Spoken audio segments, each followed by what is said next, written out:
நீங்க கோர்ட்ல divorce case file பண்ணி ரொம்ப வருஷம் ஆகியும் பெண்டிங்லயே இருக்கா?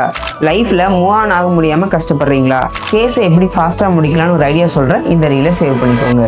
ஹை கோர்ட்ல ஸ்பீடி டிஸ்போசல் கேட்டு ஒரு பெட்டிஷன் ஃபைல் பண்ணலாம். நீங்க ஹை கோர்ட்ல இந்த கேஸ் ஃபைல் பண்ணதுக்கு அப்புறம் வழக்கை விரைவா முடிக்க சொல்லி ஆர்டர் காப்பி ஒன்று கொடுப்பாங்க. அந்த ஆர்டர் காப்பியை கொண்டு வந்து நீங்க கன்சர்ன் கோர்ட்ல சப்மிட் பண்ணணும்.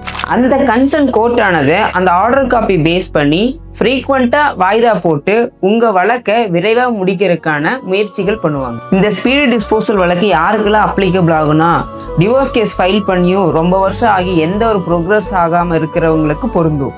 நீங்க இப்பதான் டிவோர்ஸ் கேஸ் ஃபைல் பண்ணியிருக்கீங்க, ஆனா வழக்கை சீக்கிரமா முடிக்கணும் அப்படின்னு நினைக்கிறீங்க அப்படின்னா உங்களுக்கு இந்த ஸ்பீடி டிஸ்போசல் பொருந்தாது. நீங்க ஸ்பீடி டிஸ்போசல் கேஸை ஹைகோர்ட்ல ஃபைல் பண்றதுக்கு ஹைகோர்ட்டை சாட்டிஸ்ஃபை பண்ற மாதிரி ஒரு வேலிட் ரீசன் வேணும். இந்த மாதிரி லா ரிலேட்டடான கண்டென்ட் தெரிஞ்சுக்க எங்க பேஜை ஃபாலோ பண்ணுங்க. ரொம்ப நாள் டிவோர்ஸ் கேஸ் பெண்டிங்ல இருக்க உங்க ஃப்ரெண்டுக்கு இந்த ரீலை ஷேர் பண்ணுங்க.